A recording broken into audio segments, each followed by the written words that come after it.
Hello, ladies and gentlemen, and welcome to the Say Report. I'm your host, Devon Decker, and joining me, my host companion, Sejan Sarowick. How you doing this day, Sejan? This day, Sejan? What the fuck? Oh, this glorious day. Oh, this glorious day. Shit, man. I doing good. Just kind of getting back into the vibe of summer.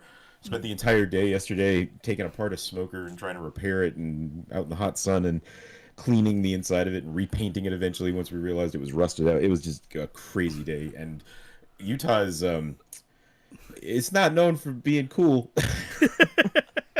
I mean, that's not true. Didn't a bunch of people die there from exposure in like the 1800s? Are you talking about the Donner Party? I don't know if it was Utah yet, right? Because they were still like founding it, so I don't know if that was this area or not. I know that they were traveling from Utah. Area of the country. Yeah. I know it was this area of the country, but I don't know if it was like this area of the state. Right? I know. I was being shallow, not shallow. I was just being pedantic about it. That fucking story is so goddamn tragic. When like on so many levels, not least of which they were straight up told to not go the way they were going, and one guy in the group was just like, fuck y'all, I know what I'm doing, and doomed everybody. I mean, it's very similar to the story of Alfred Packer. So, like, people died in the cold in your area. Yeah. It's just, you got hot summers, you got cold winters. It's hell. The middle of this country is hell. Well, okay. Now that we've alienated a third of America, now that we've alienated the flyover states, let's do a podcast. I guess it was related to what we were just talking about. I'm like, oh, there's a good transition. This is delicious, by the way, when I'm drinking. I wish that we were on camera so you could see. But remember, man, you have just completely drove this segue off the side of the mountain.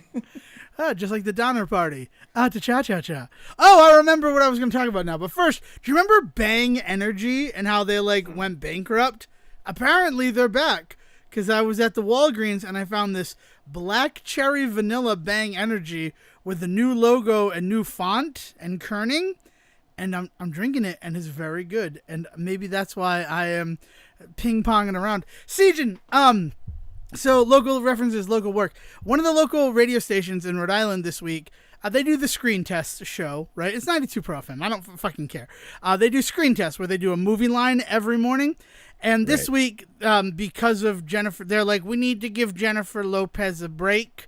So then, like, to be funny, I don't get the joke. I'll be honest about that. They did all Jennifer Lopez movies for screen test. And what do you think the final day movie was? Is what it had to be Gigli, right? It was Gigli, which before I get to my first question, one of the hosts of the show asked, why did they call it Gigli and not just Gigi? To which the other host said, well, that's her name. Her name is Gigli. And as people who have done a very special episode on the film Gigli, celebrating its 20th anniversary, we didn't really get to promote it because we literally recorded and released it the day that SAG-AFTRA was like, hey, don't give free promotion to this, like, everybody. We did that episode, though. Go back and check it out now, I guess. Yeah, that's it. That's what I'm saying. It's like I'm using this as a cross-promotion for our own stuff. Way back in July of 2023, we looked at Gigli. We recorded it on the official 20th anniversary of its premiere. And I don't know, that movie is not a good movie, but I don't think it's a movie that, like, you have to avoid as if it's radioactive. I think there's definitely some dangerous cinema involved, so do be aware of that. I mean, like, I don't believe anybody should avoid a film, like, because it'll make them uncomfortable. But there are definitely levels of that at which you do need to consider your own personal, like, safety, mentally and physically, and, like, so, like, if you can't, if it's not your bag, don't push it, because it is an offensive film in a lot of places. I guess what I'm trying to say is less Chernobyl, more danger of falling rocks. Like, it's not completely without, like, some sort of risk in watching the film. Sejan is right about that. But it's not, you're not going to go in there and get, like, radiation poisoning. There's a chance a rock will fall and land on your head. I will not allow this podcast to stand by and recommend you go watch Gigli. That's fair. Actually, if you listen to it, I think both of us say there's no reason to watch this movie. However, in light of hearing people just be so ignorant of the film in like a public forum, it did make me want to readdress it. But then the question I wanted to ask you, Sejin, is what line or lines from the film Geely do you think they used as their fun little trivia game? I don't. Did they use like trailer trash or something? I don't. Look, I'll be honest, Dev. I don't remember a single line from that movie. So well, then Sejin, you're in a much better than me. The line that they ended up using. Oh, I couldn't even tell you what. Oh, it's when they're talking. Oh, it's one of the conversations between him and her, but like not one of the iconic ones. One like if there's one memorable moment from Geely, from where I'm coming from, it's turkey time, gobble gobble. And honestly, I think that would have been a fine line, and that's not the line that they used. And I think, and the line that they did use is so forgettable that I couldn't tell you what it was. It wasn't like she makes my penis sneeze, right? Like that's another one that. Right. Yeah. There it is. Yeah. Or fucking hell. Yeah. It was just weird to be like. Did we ever find out whether or not Kevin Smith did a treatment on that script? I don't think he did. It happened before Jersey Girl, so. I have never gotten the impression that that he did. It's just that like the circumstances of and some of the humor in and the ways in which it has grown. There's always that little piece of me that just wonders, like, it feels like he was just like, I don't know, I could throw a couple of like what do they call those like off-screen gags, right? Like punch up. Yeah, punch up. Yeah, like I could throw a couple of like punch up bits in here if you want, but like. Yeah, I don't know. The only reason why I wouldn't say that, first of all, the first quote on IMDb is "It's turkey time, huh? Gobble gobble." It was just like a bunch of like fucks. I don't know. Like they had to bleep a bunch of it too, which was also weird. The only reason why I don't think that there would be punch up on that script is that Martin Brest both wrote and directed it. And like historically, he's pretty much an insular person who wants to have control over everything. And I know that like one of the reasons why the film went from being like a straight up like kind of mob comedy, which was huge in the country at the time, right? 2003, is because they're like, well, Ben Affleck and Jennifer Lopez are dating, so you should put a love story in here. And he's like, but her character is a lesbian and he's a straight man. Like, what are you gonna do? And then like someone had to be like, that Jason Amy though, right? Like we that worked before. Right. I don't know, but it was just one of those moments where like it made me want to remind everybody that we did a Geely episode, because as weird as that film is, I was really proud of our Geely episode. I feel like we approached it in a way that most people do not. Like, we took it serious as opposed to just coming in there and being like, this movie fucking sucks and let's piss on it for 12 hours. The episode is not 12 hours long. I don't want to, there's something to the idea that like, this movie wasn't given a fair shake. And there's definitely plenty of movies like that, right? I just don't have that kind of compassion for Geely, I guess. I don't know. It was one of those films that like, listen to the episode. Like, we're not going to talk about it anymore. I'm just bringing it. This is your teaser trailer for what happens in an episode that we recorded almost a year ago, but that has been on my mind because of just literally people talking about it and not knowing anything about the film, which was like somehow more offensive to me, right? Like, if you're gonna come for Geely, you best come correct. Larry Geely will not take this lying down. But yeah, I mean, that's true of all criticism for me. I mean, like, if somebody's talking out of a place of ignorance, it's never a good conversation. But yeah, period. Yeah, that's fair. But I feel like this weird Geely conversation that we've had is a pretty great transfer station to a topic that I think we have to address, Sejin. Oh no. The death of Hollywood. Oh. As we are currently watching it, I do not. Furiosa. Have you seen Furiosa yet before? No. Okay. That's a shame that you haven't seen Furiosa yet. But also not surprising because most people haven't seen Furiosa. Yeah. So No, I mean, look, I like to address the problem head on, right? Like my family and I just don't go to the movies anymore. Like I have to really kind of find it in myself to go out to something special, right? Like so I went to go see like Monkey Man earlier this year, and like I yeah. went by myself because nobody else was interested. So like, and I was alone in the theater. But like we just don't go out to movies anymore. Period, right? And like that is the big problem. Yeah, it's a huge problem. It is the big issue. But like Furiosa, the way that everybody's talking about it, the big thing that happened with Furiosa this week is the fact that the failure of Furiosa was like galvanized when they said to George Miller, "We're done. There are no more Mad Max things going on right now. Thank you for playing, but bye bye." Yeah. Because they were Yeah. going to do a Wasteland film. They had a couple of other projects that were there. And in an almost reverse Ghostbusters Answer the Call. That's what it feels like.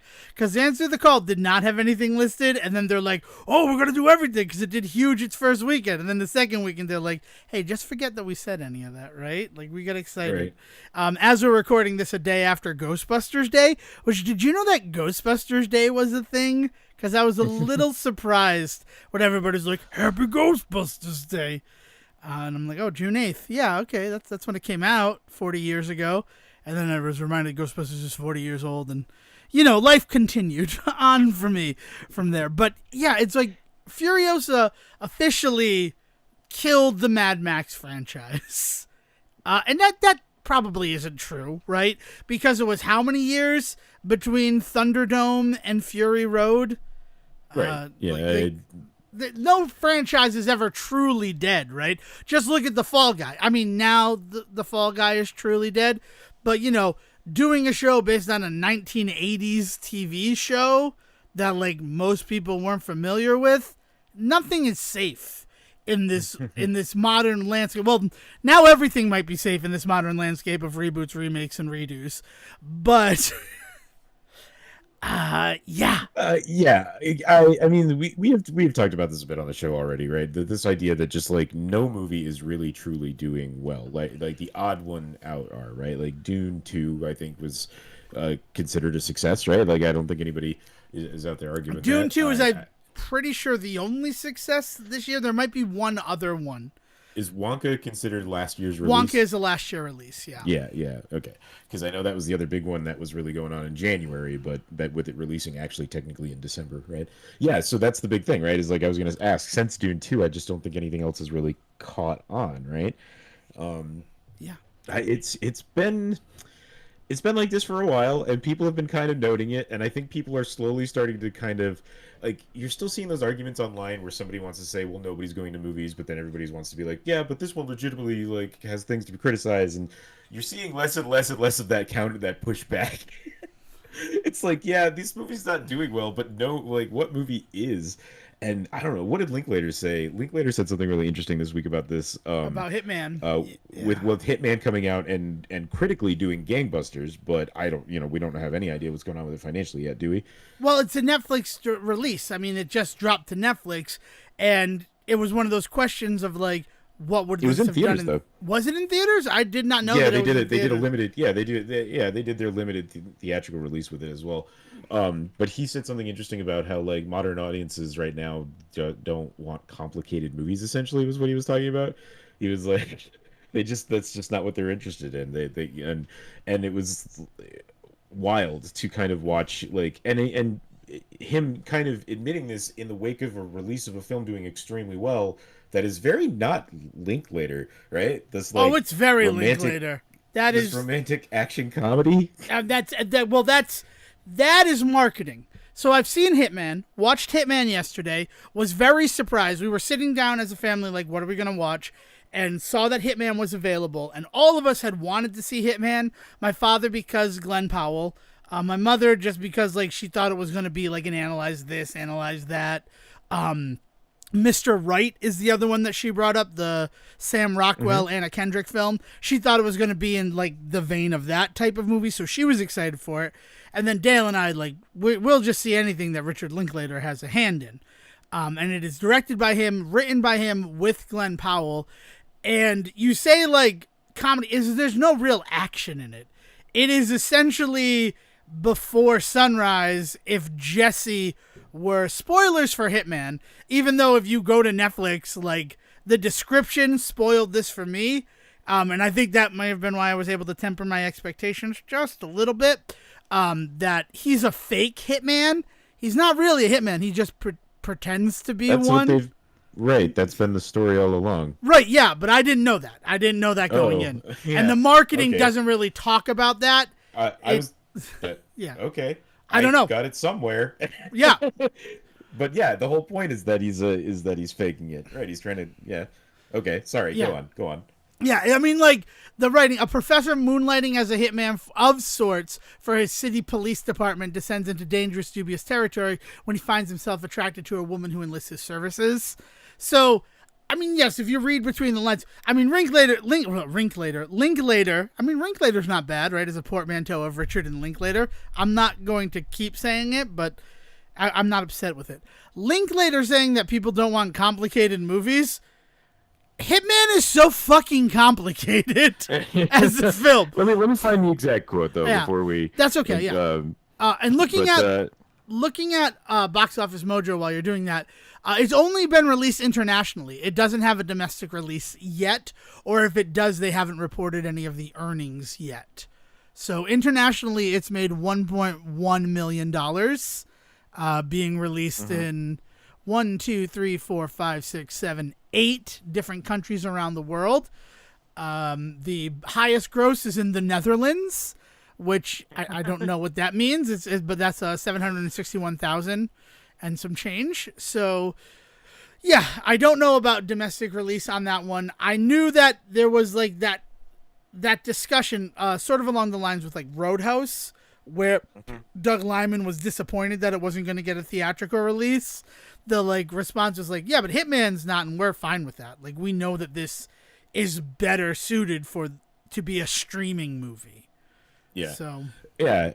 So essentially, what his point is, I found a different article. I can't find the specific one, but on Variety, where he's talking about how, movie houses right now are just making really safe choices. They don't want to make anything that gets.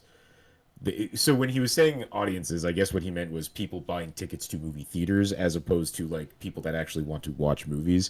It's because like nobody's going out to movies anymore, but that doesn't mean people don't want to watch them. There's plenty of people that are still doing this kind of shit just from the comfort of their own homes, Yeah, I mean, that's what's crazy. Home entertainment just got so like equivocal to going out to a movie theater, and right.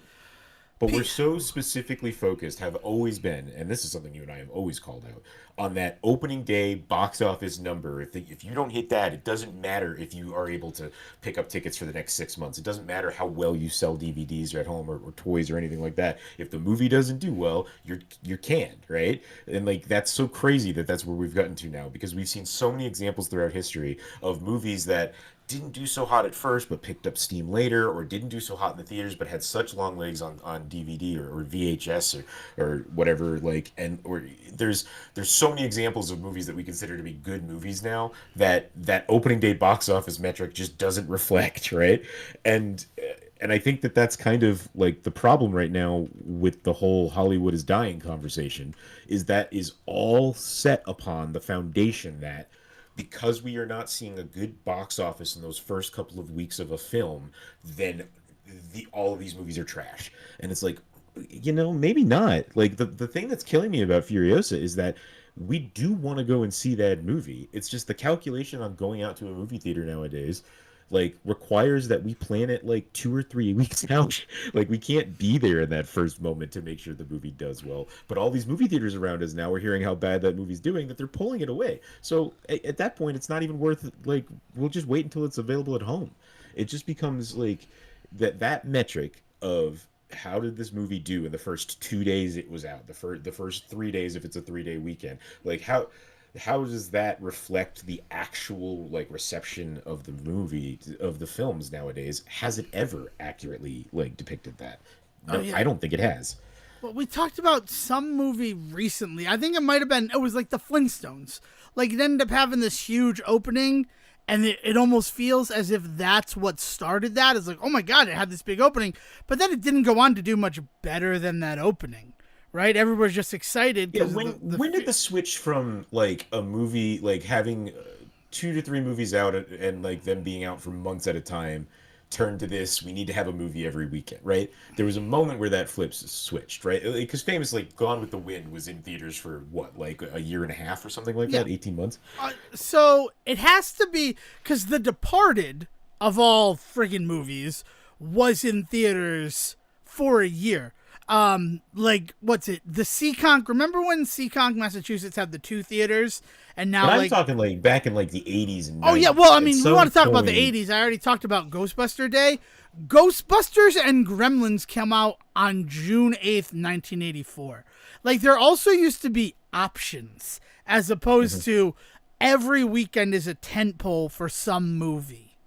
Yeah. Like that's the thing. And that's why I think Barbenheimer, the Barbie and Oppenheimer coming out was so like weird to people because oh my god, these are 2 movies that people want to see and you're going to release them on the same day?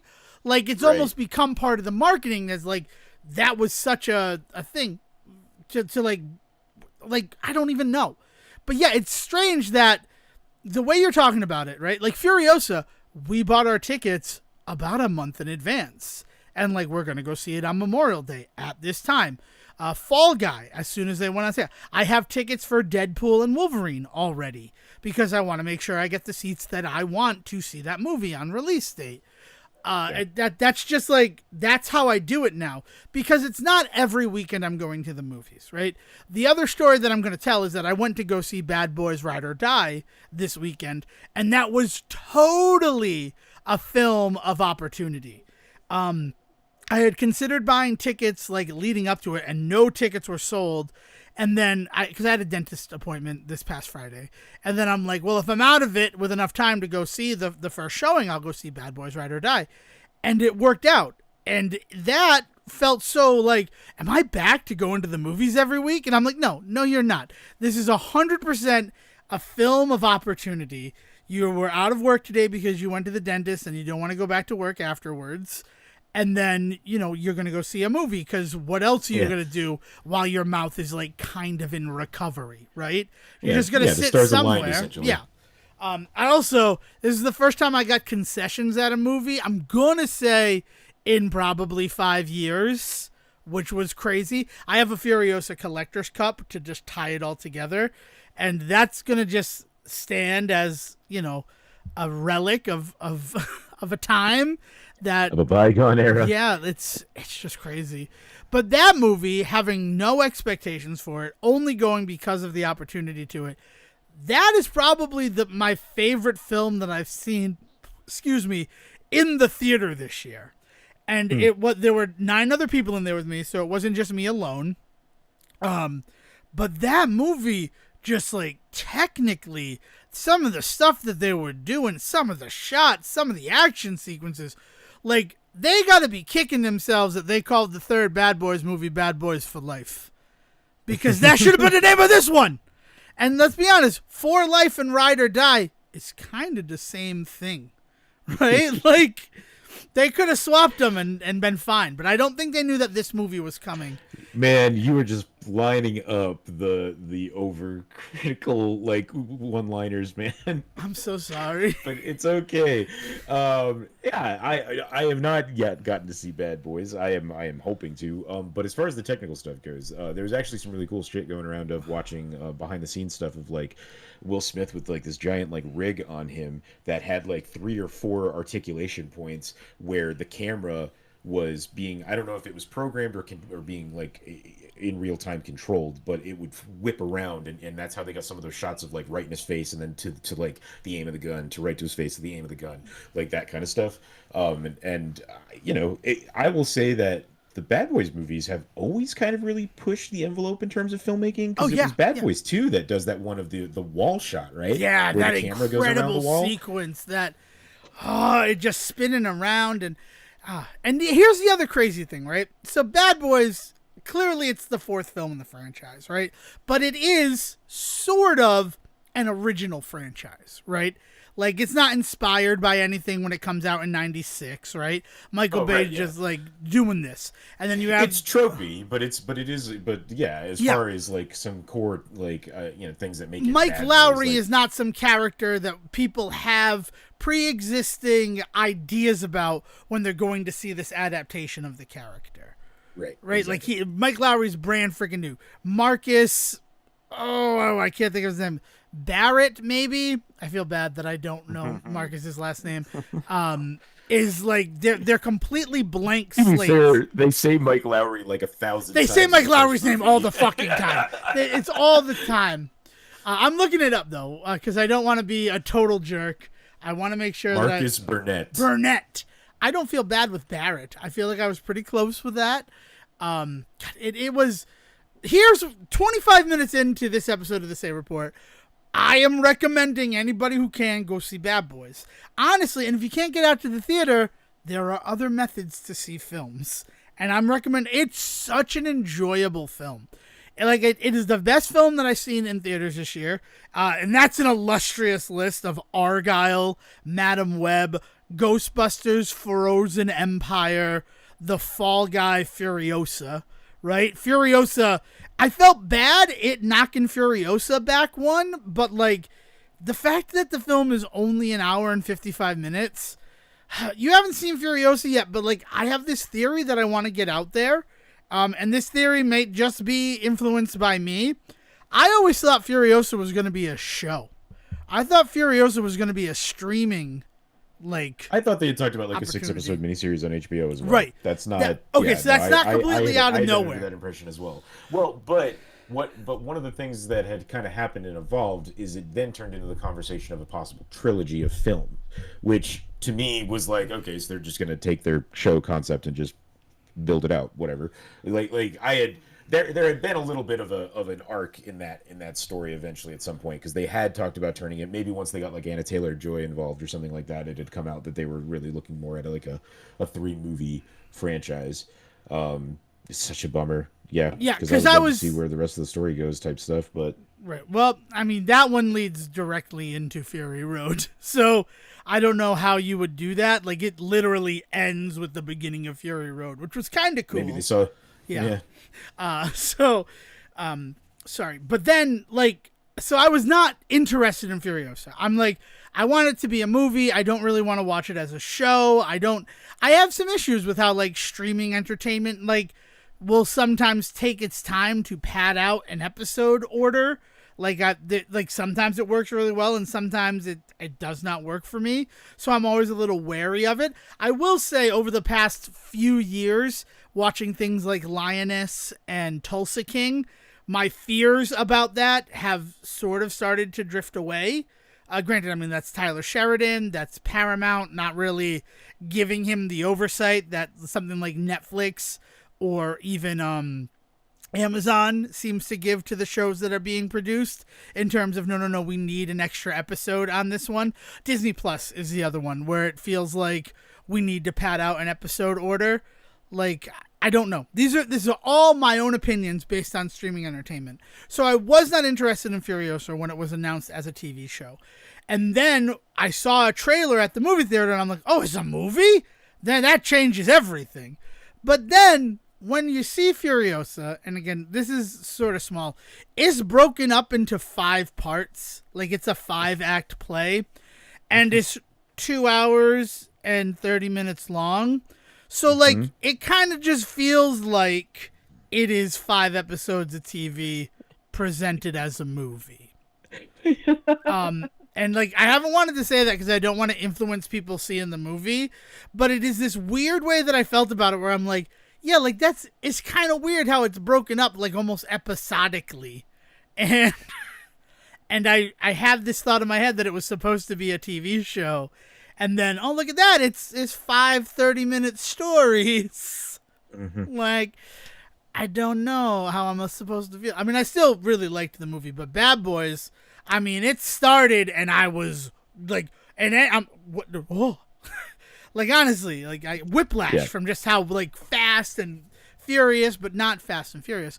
The whole film was. It was just I'm such curious. a good time. Before it came out, there was a lot of people pulling some real punches with Will Smith and all that, right? As to be expected, I guess, this day and age with the way people are on the internet and the way that we can't seem to get over very specific events, but seem to be completely fine overlooking a million others. But anyway, since the movie's come out, I've seen that a lot of that has kind of chilled out a bit. So I'm curious to see how this movie does in that conversation, considering. I mean, we only have the Friday reporting, which is weird. Like, remember when we used to do this show on Sundays and we would have like a pretty good idea of what the weekend was going to be? They're worried to say that kind of shit nowadays, man. Yeah. They don't want to burn any bridges, because if they come out Saturday night and go, this movie's doing shit, then there goes their Sunday audience, right? Exactly. It is just like watching how it's adapted is kind of crazy. It's made $21 million in its opening day, that makes me happy. That like that number. Oh, I mean, sure, but I'm not talking about financial currency. At this point. I'm talking about social currency. Yes. Right? Like, well, it's both. It's both. It's looking at both. Because my mother was like, "Why would you ever want to see a Will Smith movie again?" And I'm like, "Well, I kind of want to see a Bad Boys movie. Like, I'm not even really thinking about the Will Smith of it all. I'm a big Martin Lawrence fan. I used to watch Martin. What's the worst that could happen is probably one of my favorite movies, like a closet favorite. DeVito one? Yeah, it's the Danny DeVito one. Yeah, man. See, I like Nothing to Lose, the one he does with Tim Robbins. That's another good one. Yeah. And is he Blue Streak too? Yes. Yeah. Yes. Like I like Martin Lawrence films. I'm just going to admit that he's pretty good, and he's one of the best parts of the Death at a Funeral remake. I really like what he's doing in that. What? I mean, him and weirdly Chris Rock, right? Yeah, like it really works. So I want to see Bad Boys because I like that world. I'm going for the franchise. I'm not really going for Will Smith. If I were going, I wouldn't go see a movie for Will Smith even before the Chris Rock thing of it all, right? Yeah, he had kind of been on a little bit of a downward. Because what Collateral Beauty? Well, I was so mad at Collateral Beauty that then we'll remember Collateral Beauty. I know that we don't have a live audience, but like this is a moment where I am speaking directly to you, the listener. If you're in our Discord, then tell us I remember Collateral Beauty, like right now. Or is that the one where he plays Death? No, is the one he plays the devil in A Winter's Tale with Colin Farrell. That's phenomenal. But no, there's one I'm trying to think about with that. I think he's in, and I can't remember if he plays or not. He does not play Death. There's like a Collateral Beauty. A death figure that visits like various people, and it's like Love Actually, but like with like funerals or something. That's a different movie too. Does that Meet Joe Black? Meet Joe Black is Death. No. Spoilers for Meet Joe Black. No. In Collateral Beauty, right? I can't believe this is it. I'm talking about Collateral Beauty on the Say Report. This is the day, people.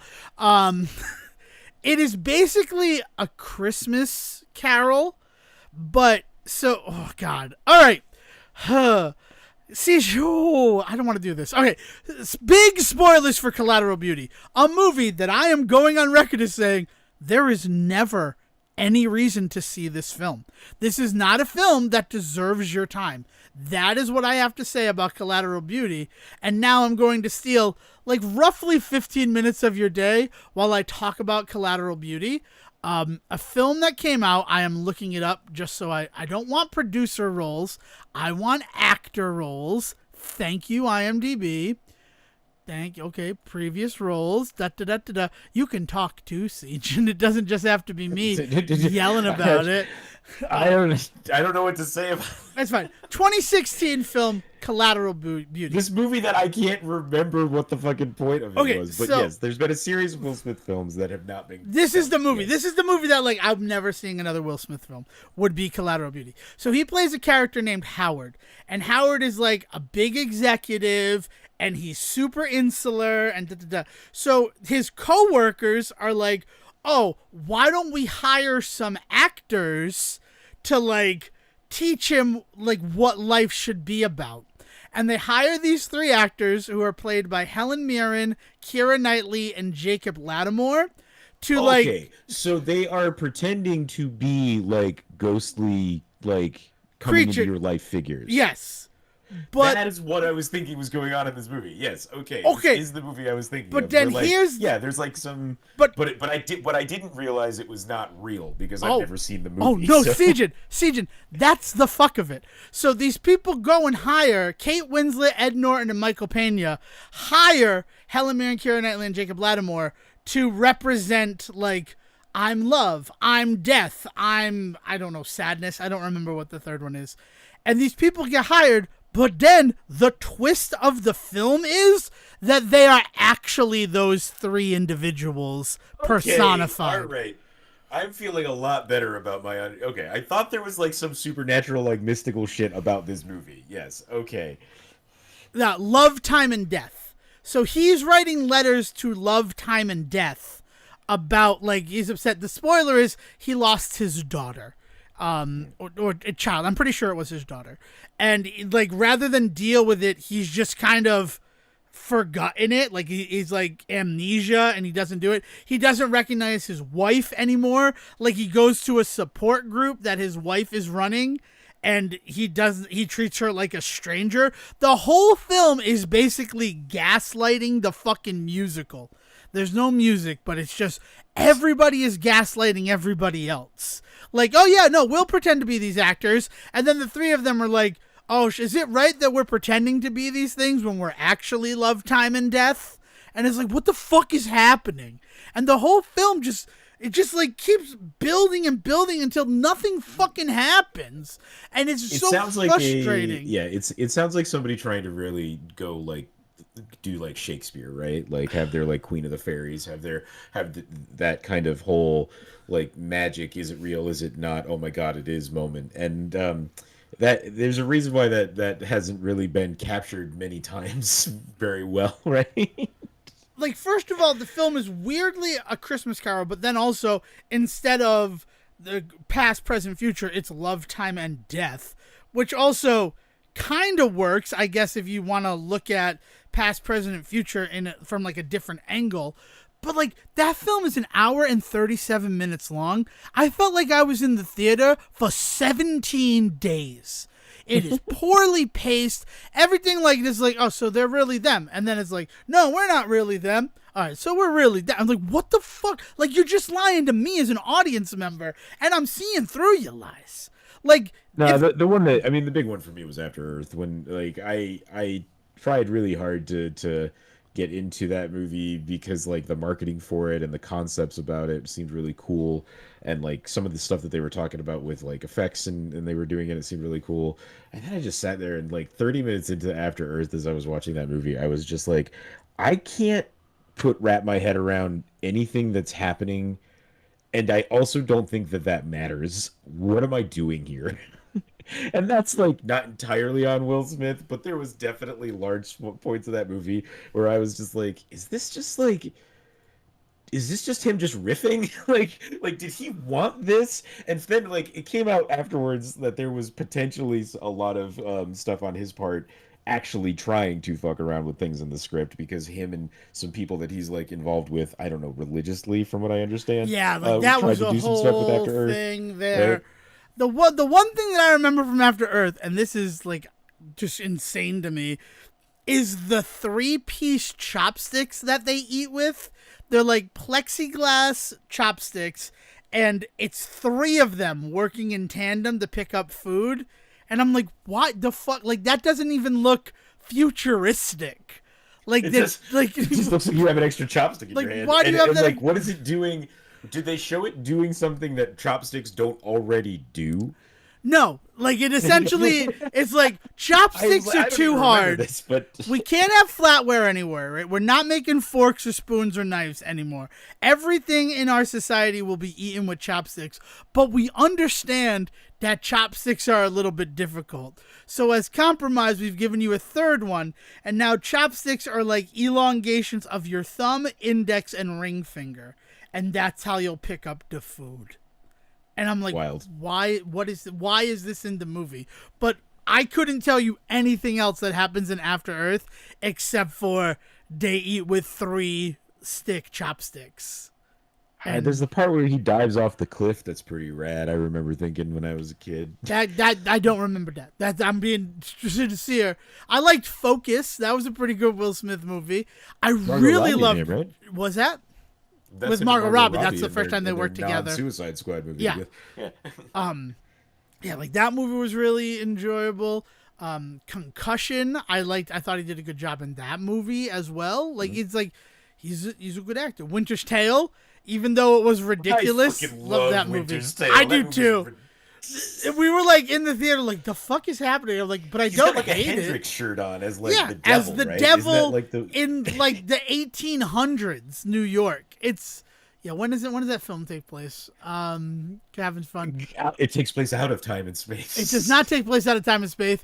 He is out of time and space. Doesn't It's he live the in, like, the Brooklyn 1920s. Bridge or something. If I Yeah, remember he lives correctly. under the Brooklyn Bridge because they're in New York. Fucking wild. It's movie. such a And crazy all of film. all of this we're talking about is if it's important to that movie. We're talking about maybe 10 minutes out of what is a 2.5 hour film, if I remember correctly, right? Yeah, that movie is no, it's an hour and 58 minutes. It's less than 2. Okay. Which But is it is good. still only this. He is so not really the point of that movie. No, but he's what you remember. He's the 3-pronged chopsticks of A Winter's Tale. And then friggin' Gemini Man, I think I already talked about my experience there. Yeah. Being able to see that at a theater that did the 120 frame per second like projection of that movie, I tried to watch it. Ironically, before the show, we were talking about films we watched on cable. Last weekend, it was on like TBS, and I'm like, I want to throw up because it's not smooth enough. Like it was such a like jarring experience seeing the film at almost half speed from what I experienced it the first time. There is a point for me. I'm not nearly as good at spotting that kind of stuff. You know, the 60 frames, 30 frames conversation, right? I'm not good with that, so I never really take part in those conversations. I will say there is a definite line for me where I start to think, man, this looks like I'm watching an old VHS, like watching it like on a CRT like back at my grandmother's house in the 90s. There is definitely a moment where I see that kind of quality jump, but so many things nowadays try to purposely use that aesthetic that now I'm just completely up shit's creek. You know, I understand that. Honestly, when people are like, don't see Gemini Man unless you can see it in the 120. And that was another like just film of opportunity. We were staying in Virginia. It was for the Speed Gaming Live event or Speed Runs Live event. I don't remember. I think it was Speed Gaming Live. Yeah, SGL. And you know, we had got back to the hotel after the first day of it, and there was a movie theater in the same like sort of area where our hotel was, and we saw the Gemini Man was playing, and we're like, we should look into it, and we went over there to learn, and like in the 120, we're like, well then we have to see it, right? Because everybody is saying that this film needs to be seen that way. So it's the only reason that we saw it was that we happened to stumble upon a theater showing it the way that what the hell is his name? Ang Lee intended it to be presented. Right. So yeah, we'll see it. We'll watch it. And it was like crazy. And honestly, I mean like frame stuff and all of that, I don't notice it, right? I've streamed before. I always try to stream at 60 FPS so that you can use it as like that secondary thing. I'm doing it for a lot of speed running, right? I don't really notice the 120, and I didn't think of anything like that. Like watching Gemini Man, I'm just like, I was so immersed in it. I really enjoyed it. And it was years later, because that was 2019 that I saw that film in Virginia. So last week, so 5 years later, watching it on TBS and being like, oh, I didn't realize just what the difference was until I saw that difference. Generally, I don't care. I'm a little bummed out about the fact that Paper Mario Thousand Year Door is at 30 FPS, but I'm just kind of bummed out anytime that a remastered version of a game has to be at a lower FPS setting. I will say this though, playing that versus Princess Peach Showtime, I have got some frame issues in Princess Peach Showtime, like some stutteriness and some things that are just like backgrounds not moving as smoothly as they need to for me to kind of like, you know, I'm picking up on that. And the same thing for there was another one I was playing recently that was Nintendo specific, right? Nintendo, when they don't kind of go out of their way to lock that stuff, because it can go sideways, right? Because I was gonna say that I can't tell you how happy I am with the quality of like the visuals of Paper Mario. It has been perfect for me so far, and I have not been able to say that about a Nintendo Switch game in a while. Knowingly, right? We've talked many times about how the Switch just visually just can't keep up. Right. Yeah, no, it's I don't know. All I know is the big reveal this week that it might be forwards compatible with whatever comes from Nintendo next has been wild. The fact that the programming of the game like has a 4K mode, but it's not activated when it's running in a Nintendo Switch.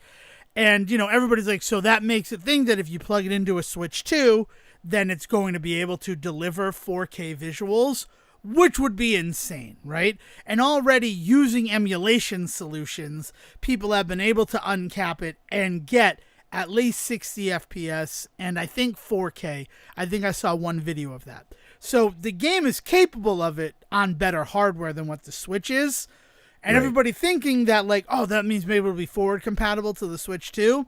My fear is that they built the game like that and then they're going to re-release it and expect you to rebuy it on the Switch 2 to have those visuals. Rather than unlock something Rather with the than card. unlock it Yeah. with the one you already have. I think it'd be really interesting because the size of what the carts actually are, physical carts are for these games. I think the next system it'd be interesting if it had dual cart ports. Like one that's for this, one that's for whatever the Switch 2 carts look like, right? Or more importantly, if they use the same, but maybe the Switch 2 ones just don't have the ability to be played on a Switch, which would be hard to explain to some consumers that be like, but they look exactly the same. Yeah, but this one only works on the newer system is definitely a hard conversation. So I think that's what's more likely is that they will change the physical shape of the carts so that they're not so that they can't be confused, but then having dual ports on the Switch 2 so that you can just play your Switch games on it. This is giving them way too much credit because they've never considered this kind of stuff when it comes to when they can just sell you the game again. But that's kind of that's the ideal situation for me, I guess is what I'd say. Right. I mean, by all accounts, it should be backwards compatible. I would love it if it had Well, and then two digitally, ports. it Yeah. should just straight up be, right? Right. Like, if I have bought a digital game on the Switch, there is no reason why I shouldn't be able to play that game on the Switch too. Right. And they say that if it's not backwards compatible, they've said it's going to be backwards compatible. I think that it's probably going to be more likely like to a DS to a 3DS where there's one port that can accept both styles of cartridges. There you go, yeah. I think that's more likely, but 2 cartridge slots would be awesome. That would be so excellent in a way that they had done I forgot that they had figured out a way to do basically a dual port just combined, right? Yeah. Because of the shape of the carts, which is kind of the same idea. But yeah, if they did straight up just dual ports so that they could make very distinct visual differences between what works and what doesn't, I think that's only better for them. Yeah. In terms of again the consumer side of it, when grandma's out buying them a new video game, you want to make sure she's buying it for the right console. Well, I would also then like the fact that portability-wise, I have 2 games in my system right now. And I'm loading this one or I'm loading that one, right? It just gives more options of play and not having to drag around 100 things. The other issue, though, with the Switch, right, as we've seamlessly transferred over to video games from the death of Hollywood, which I don't want it to be happening, but honestly, what movies are coming out? Like that's It's the not question. the end. It's like we shouldn't be doomsay about it. They will figure out a new way to get money out of us soon enough. I know. But I'm curious to see what it's going to be. Yeah. Did one last thing we should say on that? Did I read something about Disney like putting their fucking dig on the table about Inside Out 2 being guaranteed a 100-day run in theaters? I don't know. I'm avoiding Inside Out 2 like the friggin' plague. I don't want to know anything about it. I hated Inside Out. Hated it. Really did not connect with Inside Out. So the fact that it's getting a sequel kind of upsets me. Like, not in the way that, like, Frozen 2, there was enough in Frozen that I enjoyed. But you understand that Inside Out was huge. Yeah, no, I don't know I how do. 2's going to do. This is not me saying 2's a guaranteed hit. But, like, I don't understand. Like...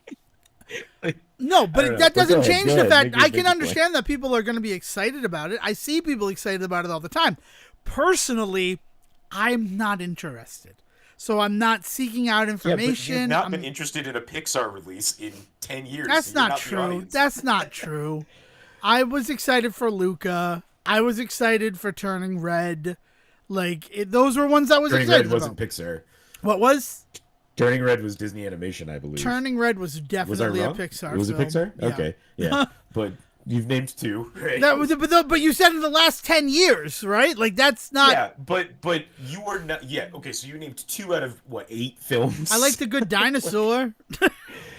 Nobody liked The Good Dinosaur. And I was cutting it short, with 10 years because if I really wanted to talk about this, this is just. Yes, like, I mean you didn't this get is- me. I wasn't interested in Pixar films until you took me to see Ratatouille. I will give all credit to that. Like I had kind of walked. But it's away not like from after that you suddenly were super into Pixar. I mean, either, yeah, it's right? true. Yeah, like you've Wall-E, never been the audience I for got these dragged movies. to it. Yeah, exactly. Which is a thing, but I mean, I was excited to see Inside Out because I was seeing movies, and I was just disappointed by it. And I don't know. I don't know how You've never understood what it's like to be so upset you run away from home. I get it. that's. You had a very good life at home, and it's not everybody else did, though. I think a key thing to remember about watching that movie. I don't know. I also don't like the message at the end of it that if you're sad, people will drop everything to make you happy again. I think that's dangerous. No, the message is if you're sad, make sure to tell people, because if you don't, you kill yourself. Fair, that's true.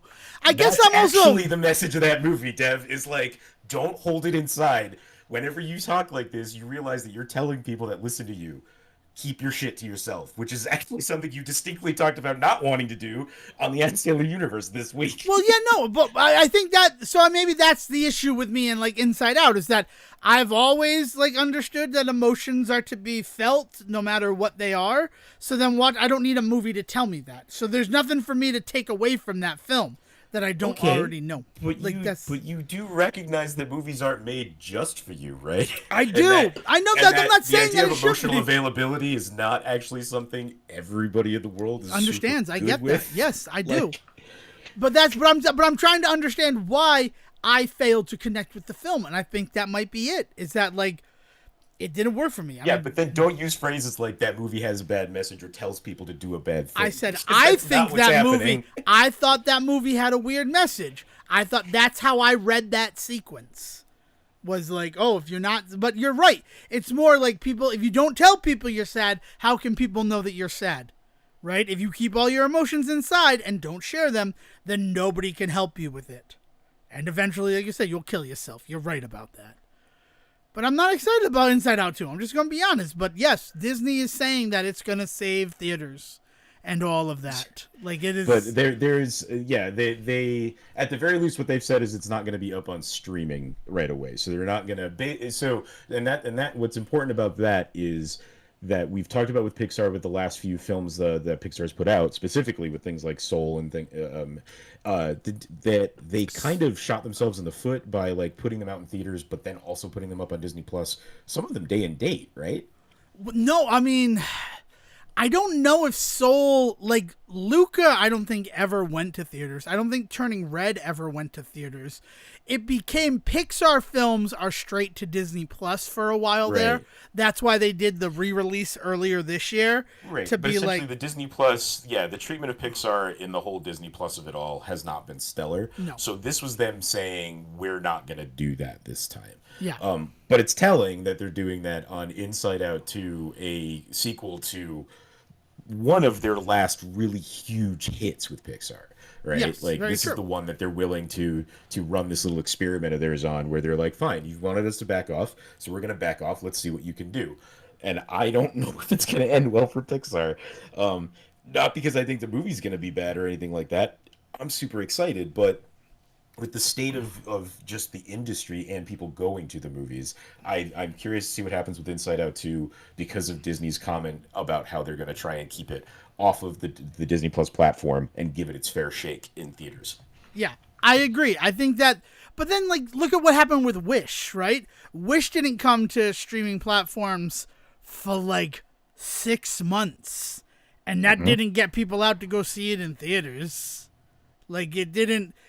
I don't know. Like, Disney Plus really kind of shot themselves in the foot by being a place where eventually you're going to see Disney entertainment and getting all the other Disney entertainment in the interim. Like, it's like, I don't need to go to the movies to see anything from Disney because eventually I'm going to have it on Disney Plus. And in the meantime, I'm getting straight to Disney Plus things like Lady and the Tramp or Disenchanted. Like, they kind of failed to understand what they should be doing with a streaming service.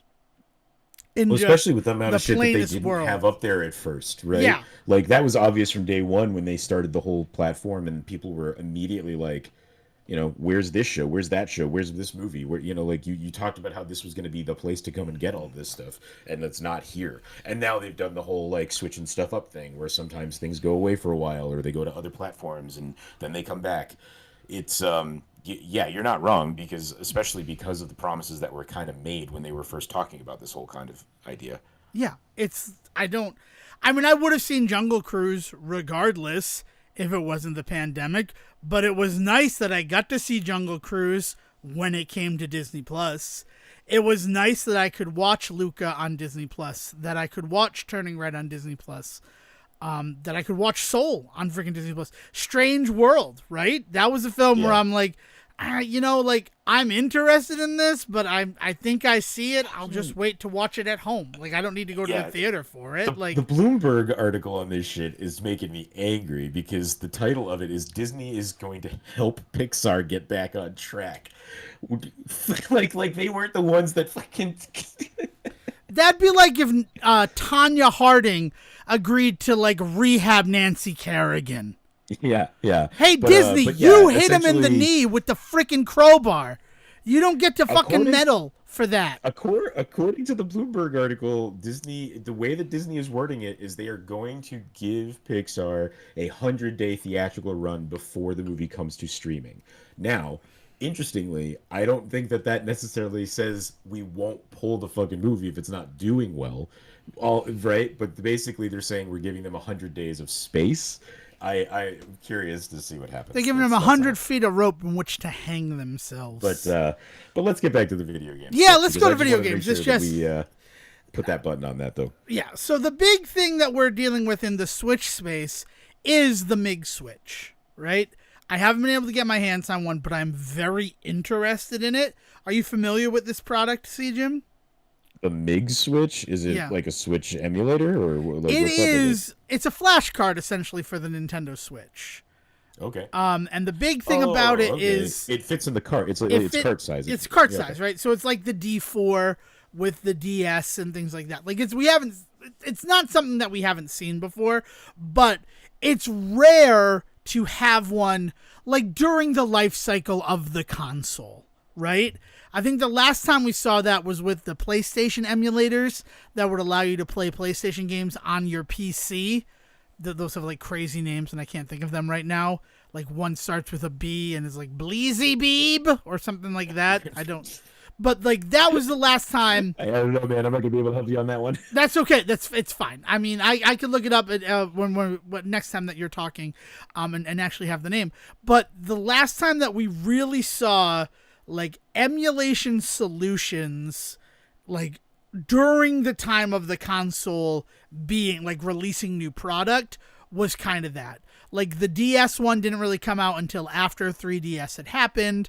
3DS happened, like, right at the tail end of that one, but also historically the 3DS had kind of an expanded lifespan, as opposed to, like, it should have probably died when the Nintendo Switch came out, but they were still releasing games like 3-4 years after the release of the Nintendo Switch to the 3DS, competing almost with themselves in a way.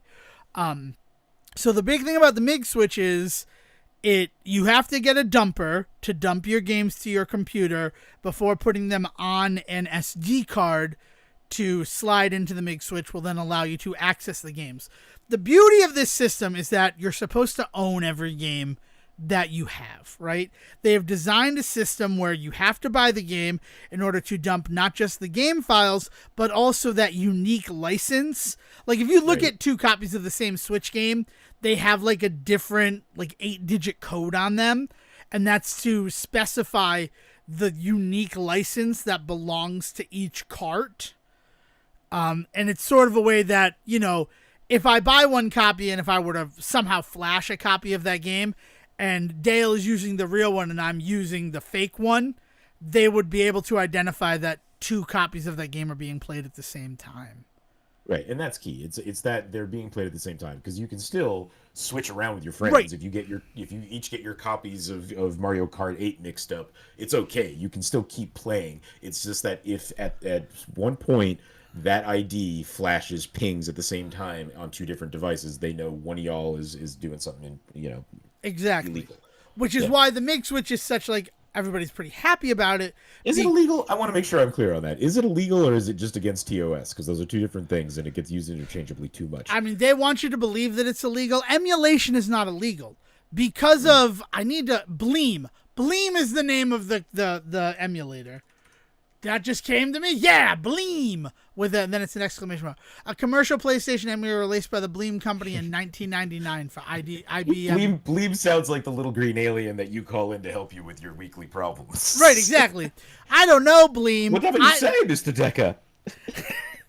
Thank you for doing the Harvey Korman of it all. This girl asked me to go to prom, but I had already agreed to go with this girl. What should I do, Bleem? Well, dum-dum.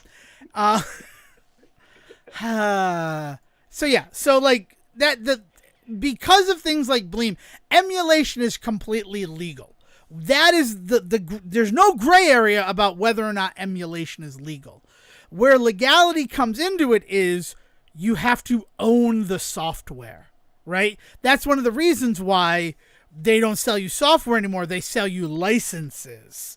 So, like, That's the way that they can fuck you over. It's like, well, you don't own this game. You own a license to play this game on a PlayStation 5. So the fact that you're now playing it on a PC via emulator, you're breaking the law as it stands. So that's the whole magugga of it, right? Anyway, they want to catch people that are doing this kind of shit. So they've invented this unique system over the last 10, 20 years, right? Yes. And that's just a fact of it. But what the MIG switch does is it allows you have to have the cartridge, you drop it into their dumper, or you can use a hacked switch to do it. But they do sell a product. It is a hardware product. You plug the game in, it connects to your computer via USB. You're able to dump all the files, including the license, and then you back it up onto the SD card.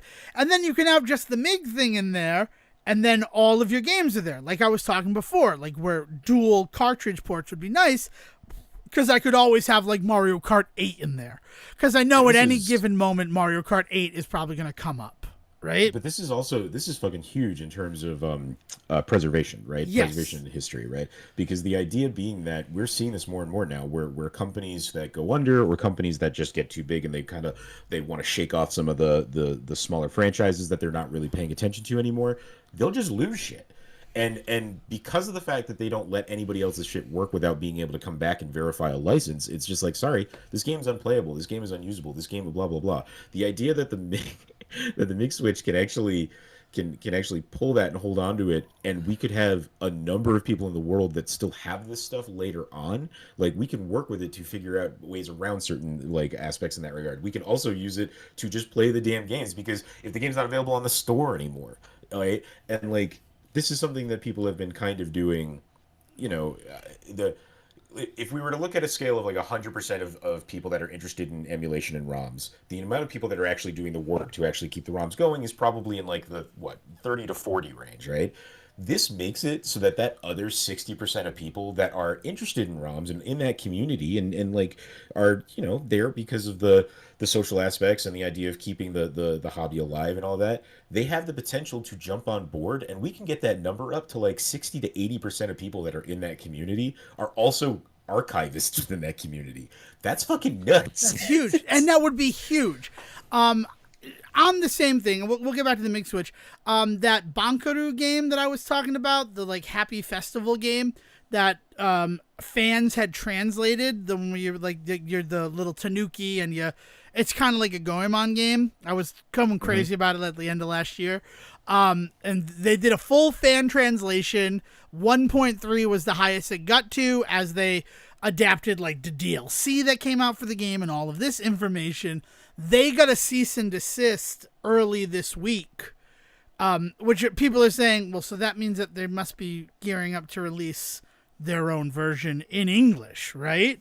But there's no proof of that, right? It's just but like these are people who were not only making sure that the game was backed up, but was playable outside of its country of release. And that's a huge aspect of ROM hacking right now. If you were to go to romhacking.net right now, which is a completely like legitimate site for people to release ROM hacks, and ROM hacks are also legal. They're like mods because you have to own a legitimate piece of the hardware before you can apply the ROM hack to it, right? Like that's the legalese around it.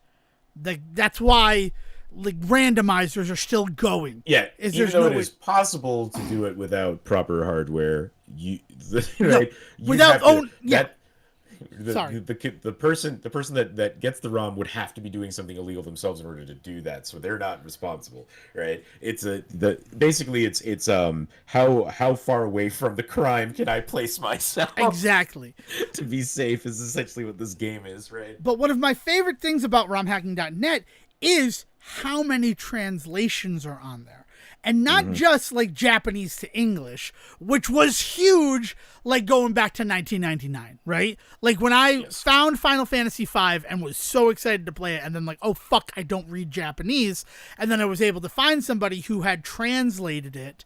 And then like even going to like the Mystical Ninja games, right? Talking about Goemon, like Mystical Ninja 2, 3, 4 for SNES, and the fact that I played through those games in Japanese, I had no fucking clue what was happening story-wise, but you know the games themselves, they're mostly like platformers, right? But that's even something that's happening today, right now, on the legal side of things. Because correct me if I'm wrong, but there's a couple of Japanese games up on the Switch Online platform, right? Yes, for like NES and stuff.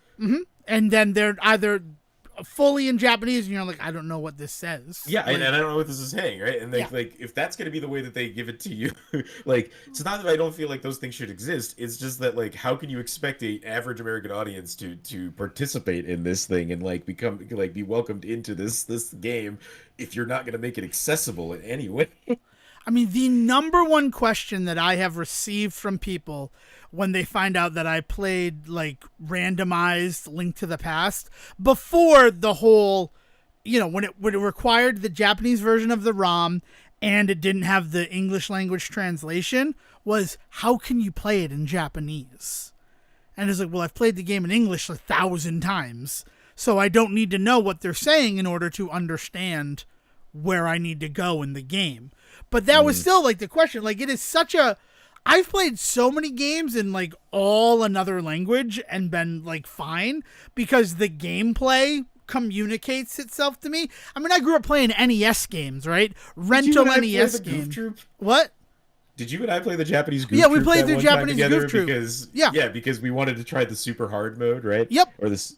Yeah. Yeah, it has 3 different difficulty levels. Right, whereas the US translation is the first 2 levels are on difficulty 1, the second 2 levels are on difficulty 2, and the final level is on difficulty 3, which is cool. Like, that's a cool way to adapt that difficulty to like have a curve, Capcom, but it's also really fun to play from the beginning insane frigging block puzzles. No, it was rad, but that was a fucking trip. Just because you mentioned a game that you've played so many times that you just kind of know what's going on, you don't really need to read the dialogue. Like that was that experience for me as well, right? Right, like that's just the thing. Or when I was telling someone that I was playing the Nobankaru game, and I'm like, yeah, I'm playing it in Japanese, and they're like, how can you enjoy it? And I'm like, well, the gameplay is really good. And they're like, but with the story, and I'm like, I don't know. As far as I know, the story is that like the little guy needs my help and he's on my head, and I'm walking around beating up people, getting powers from him.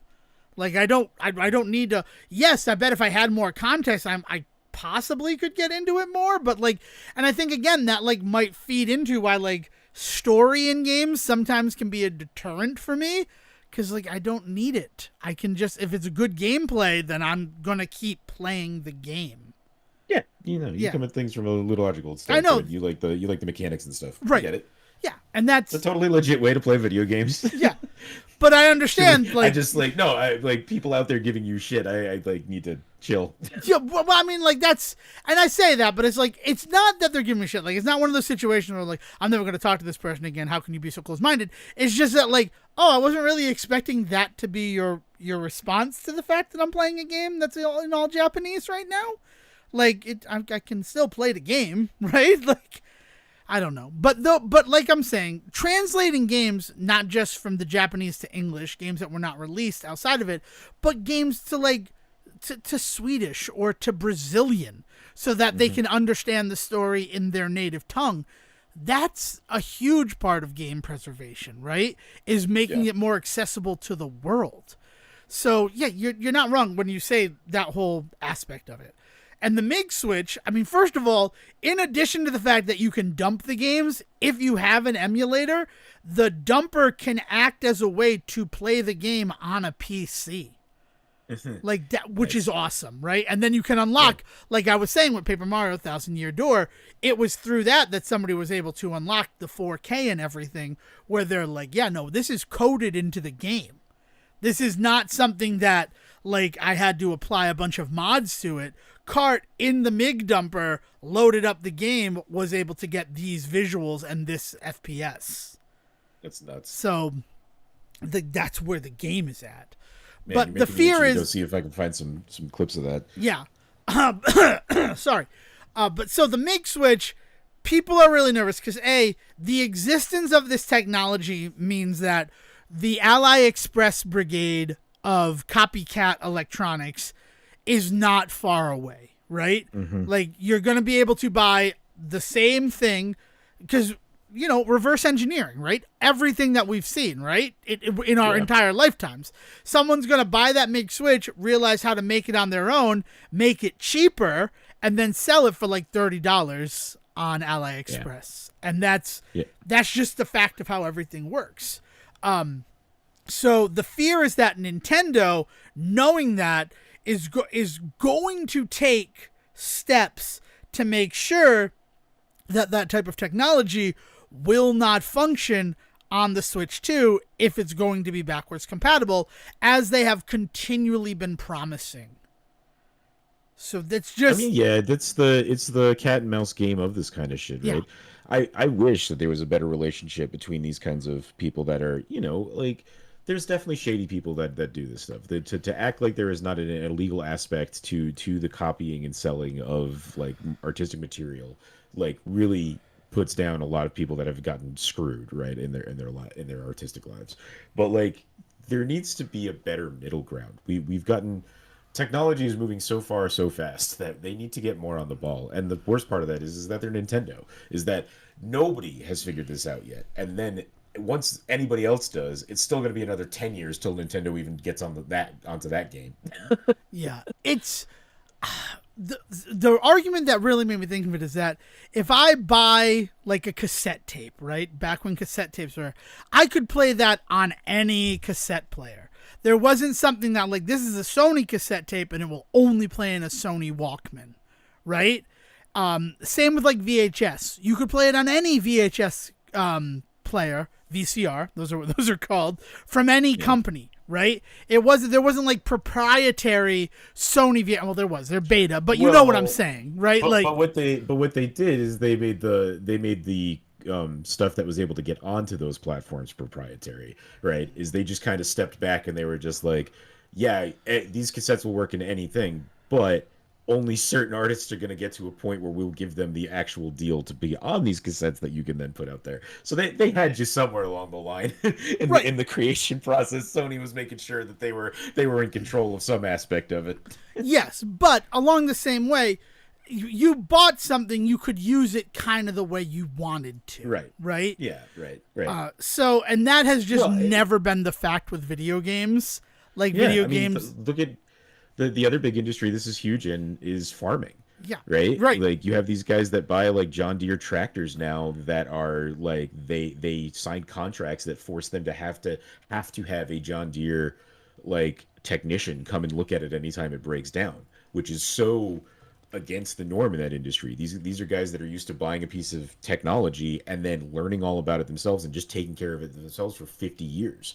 To turn around and like tell you to tell people that have been doing this their entire like livelihood, no, at this point now we're gonna get a third party involved is just like fucking crazy, right? And like we can't even get it right with our most basic of needs, food industry. We're not gonna get it right in video games. True. That's very true. I mean, there has been a lot of movement in the right to repair, and that I think like that's the nice thing is that we are seeing some movement towards when you purchase a thing, you can do whatever you want with that fucking Well, that's because thing. the EU, right? Yeah. Well, yeah, part of the EU and all that. Like the reason why the iPhone now has a light doesn't have lightning cables anymore, but a USB-C port at the bottom is because of like your proprietary shit is anti-consumer, and we want to protect our consumers. Like, I mean, granted, that's not happening in America because we don't really want to protect our consumers in America. Like, that's just the fact Other way of around. that We matter. wanna, yeah. Consumers aren't giving money to our campaigns. Corporations are. We want to protect the corporation, not the consumer. Oh, of course consumers are. The consumers give it all to the corporations, and then the corporations give it to us. Yes, right? Well, not us. We're not getting kickbacks from any corporations at the Say Report. Oh, sorry. No, if it wasn't clear, we're not. I was not me in that moment. If I was me talking about this, I'd be screaming and frothing at the mouth, which is why I didn't want to be. Yeah, exactly.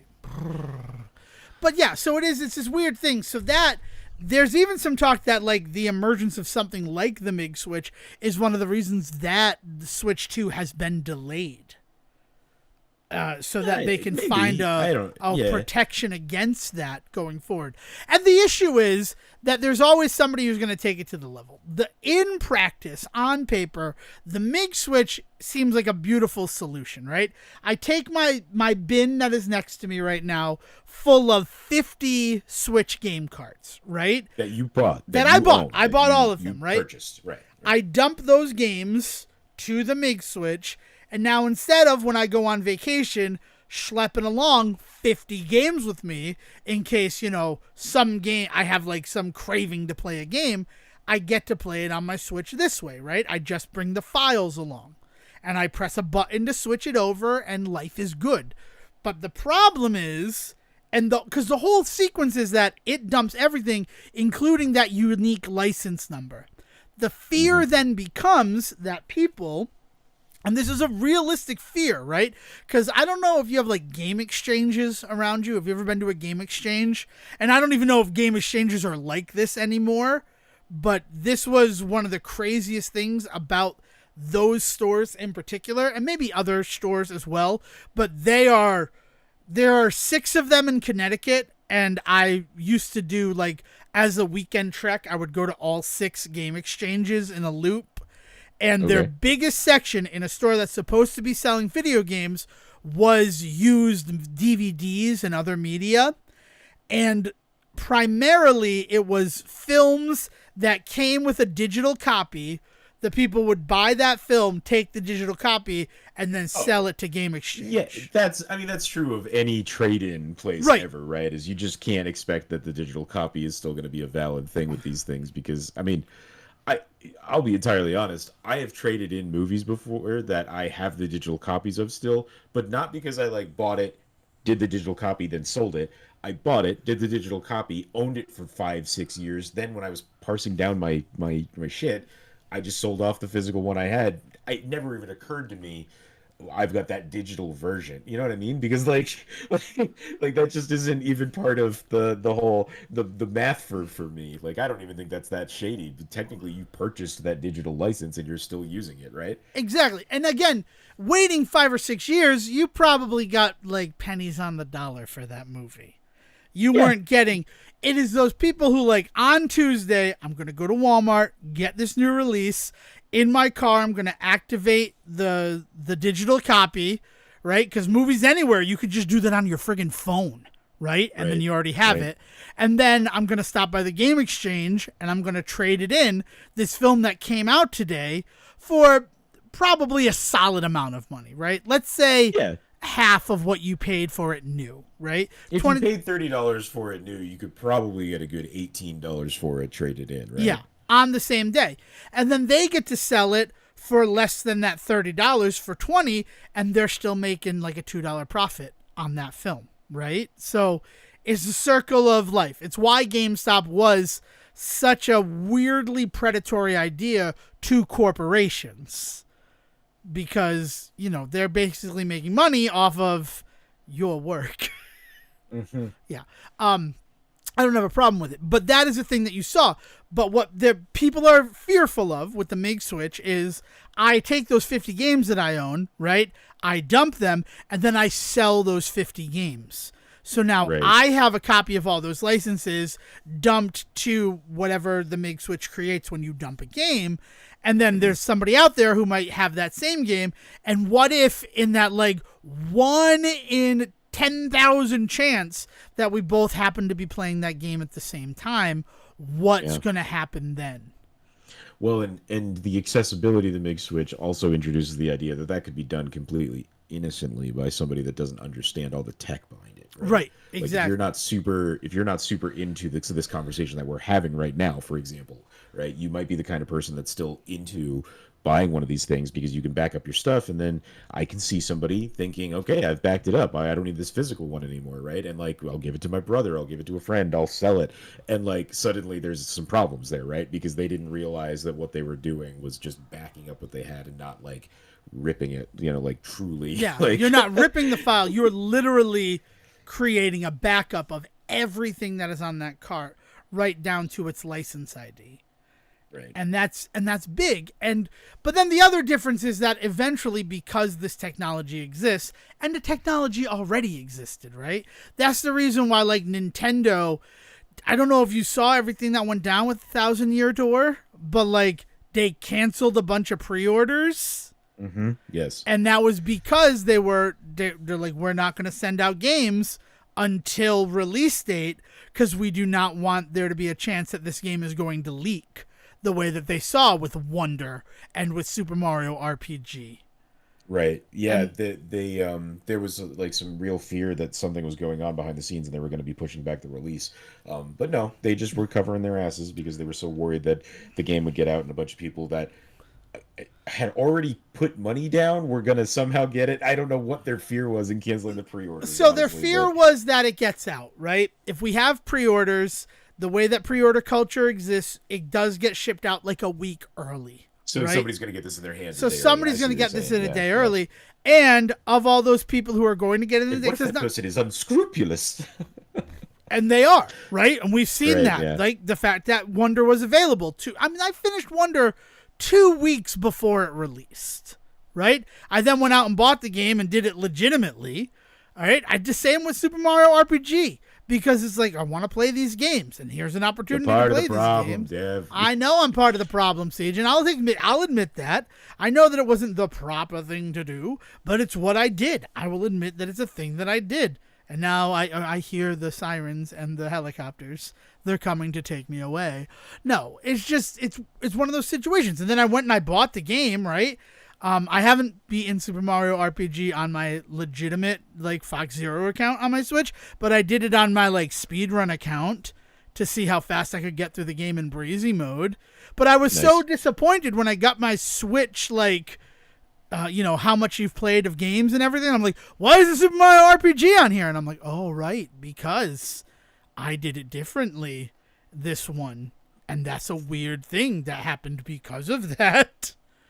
So, but that was the whole fear of it, right? It's like Nintendo is finding ways to crack down on this emulation. So that's why it's not 100% surprising if the MIG switch is one of the things that is delaying or keeping them up at night in the development of the Switch 2. How we think prevent the something Switch like this from 2 working. Yeah, I think if they really came out swinging with the whole backwards compatibility argument for the Switch 2, I think would go a long way in the conversation in that conversation about like how they're cracking down, because right now they're the bad guys, plain and simple, right? Yeah, there's no other way to They'll be say able it. to right. They'll be able to say if they really focus on backwards compatibility on the not I'm not for the entire lifespan of whatever the next thing is, but like give it its due, right? If they give backwards compatibility its true due on the next system, they'll be able to at least say to people like, we are giving you the legitimate way to keep doing this. They just don't have that argument right now. Even Okay. with the online stores, which I think they wanted that to be kind of their argument, that really hasn't worked out very well. No, I not at love all. the stuff that's up there, but it's not enough. And it's not and there's nothing really going on with any of it in a way that really like the UI on it has never changed since they introduced it. It's not a great one to begin with. And then like there's some cool things you can do with like save states and things like that, but like I'd love them to go further with like really celebrating some of those games that they're putting up there.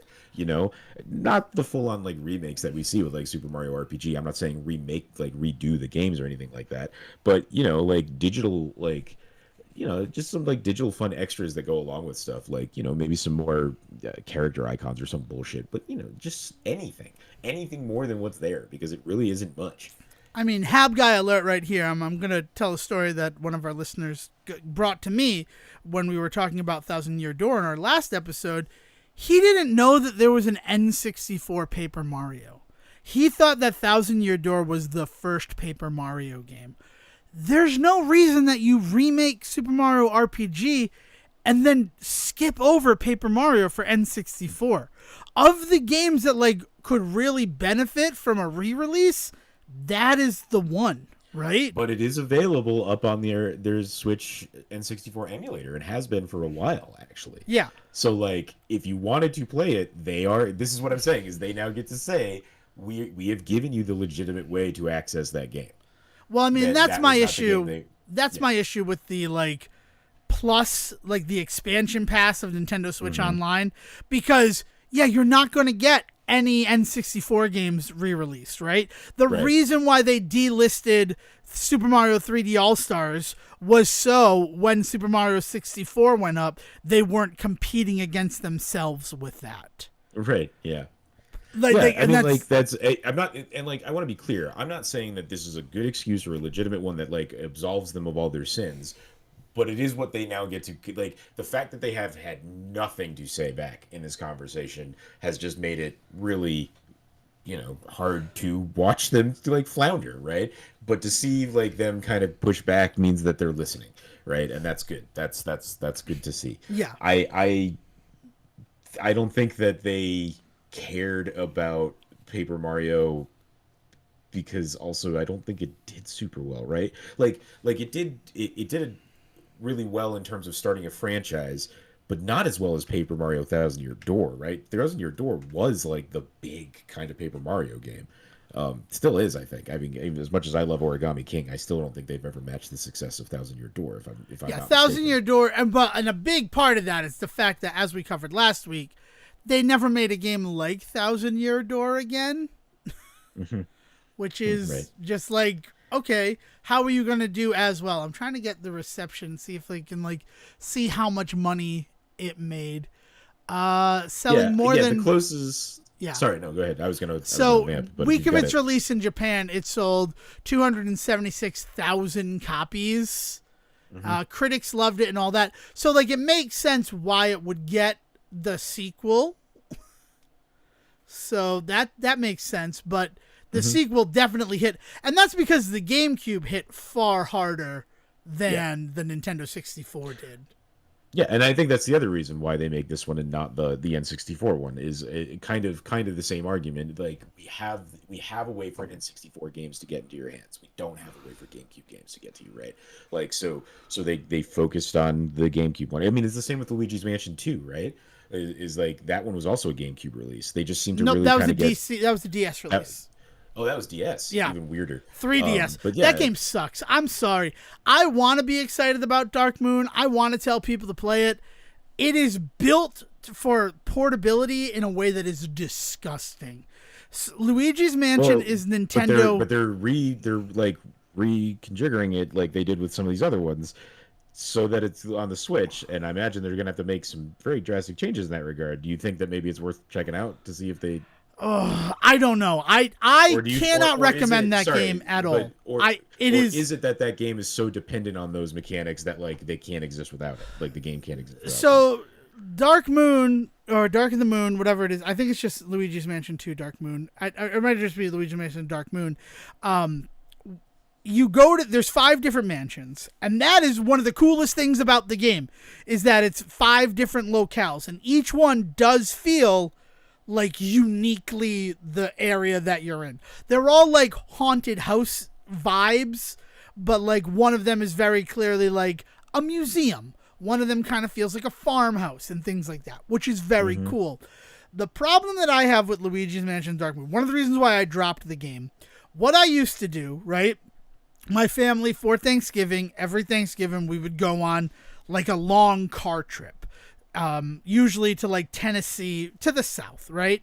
And what I would do is, before that Thanksgiving trip, I would buy a new 3DS game, and that's what I would do sitting in the back of the car, is play through that DS game.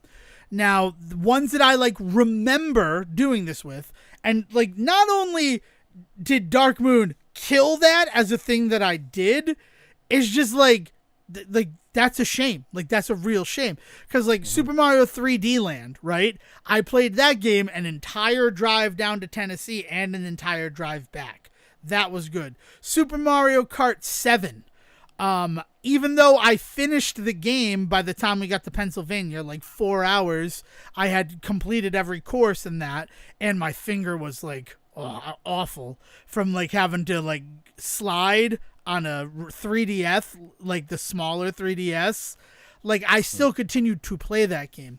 Dark of the Moon is, so like Mansion 1, you go and you solve a problem. It is Dark Moon, by the way. It It's is just Luigi Dark Mansion Moon, right? Dark Moon. Okay. It was Luigi Mansion 2 everywhere else in the world, which is why I think it might be getting called that on the Switch release. Yeah, it is. Sorry, Yeah, go ahead. that's fine. So you're dropped into the thing, and you have a goal. Once you complete that goal, you're kicked back out to the level screen, and you have to go through like, here's everything you collected. Da, da, da, da, da.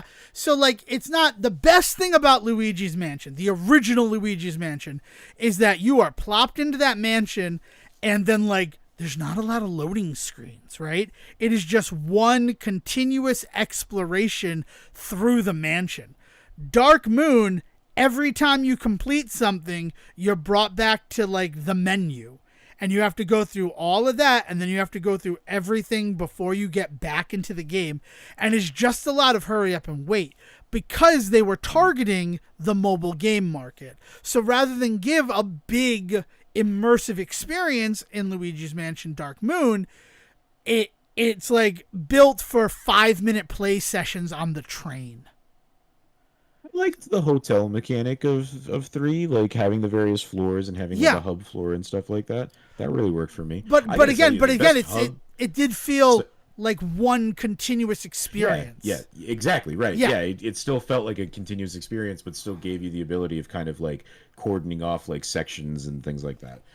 I will say the best hub experience I have seen from Nintendo in a while has to be Princess Peach Showtime. Yeah, that is like, even only playing the demo, I can agree with that. Like it is, I've owned it. I should play it, but I don't know why I haven't yet. My only big complaint about it is there's always the silly shit about like you can't go down the stairs right now because like they're vacuuming or something, and it's like, okay, I mean, like I could step around the vacuum, right? Like I don't need the but beyond that, like the ways in which it just kind of constantly kicks you back out to that front area where you've got a couple of places where you can kind of shop and things like that.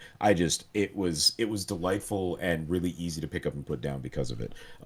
So yeah, I'm curious to see what they do with Luigi's Mansion 2 in that regard then, because everything that you're talking about could be pretty much solved for me by a designated hub area, not going all the way back out to a menu, but rather coming out to some area where you're still able to walk around and still feel like you're actively engaged in the game. Yeah. They also did a really weird thing with Dark Moon where you have like every upgrade available to you by the end of the 6th mission. So like the idea of like collecting money for upgrades kind of goes away. Like it's very easy to How many missions altogether? Sorry. like 15. Oh, No. okay, so like It's 5 times 5, so 25. so 6 is like Yeah. okay. So it's All right, it's that's a like bummer. it's too early in the game to be as powerful as you're going to be the entire game. Are there like really good puzzle mechanics though that like you kind of go beyond the needing to upgrade? Not Or really. no? No, it's Yeah. like it's all like vacuum puzzles. Like, oh, pull this I gotta cord tell and you, stuff like. yeah, I gotta tell you, you're making me very interested to play. Not so interested in buying the game, but you are making me very interested to play this one. Well, and I'm glad about that. But it's one of those situations where like temper your expectations. It would be awesome if they completely redid the game to make it feel like a Luigi's Mansion game, especially now that it's on a console, like half console hybrid as opposed to a uniquely mobile experience. But like to sit down in the back of a car to play that game, and it's like, oh, you got the window crank, and now we're gonna 5 minutes to go back out and then load back in. And the other weird thing is that it's not like the same world every time. So you know the gems that you have to collect in like Luigi's Mansions 3? How each floor Yes, has like a yeah. set of gems? Right. Each yeah. mansion has a set of gems, but they're not all loaded in for every mission. So like the first specific mission, ones. yeah, and like doors change and things like that. So like a door that like could take you the path that you need to go, when you come back in for the second mission, that door could be a fake door.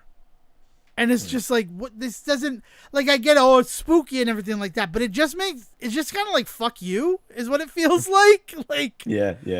I don't know. You want a Luigi's Mansion that's more like a Resident Evil, like a static map where we know where the items are gonna be, we know what to do, but we just gotta get it. We gotta get to the right stuff in the right order. Right, exactly. And that's what Luigi's Mansion and Luigi's Mansion 3 are, right? The only reason I dropped Luigi's Mansion 3 is that I was playing it handheld, but I don't use Joy-Cons. I use like the hoary grip that makes it, fit my man hands, right? Not my little baby hands.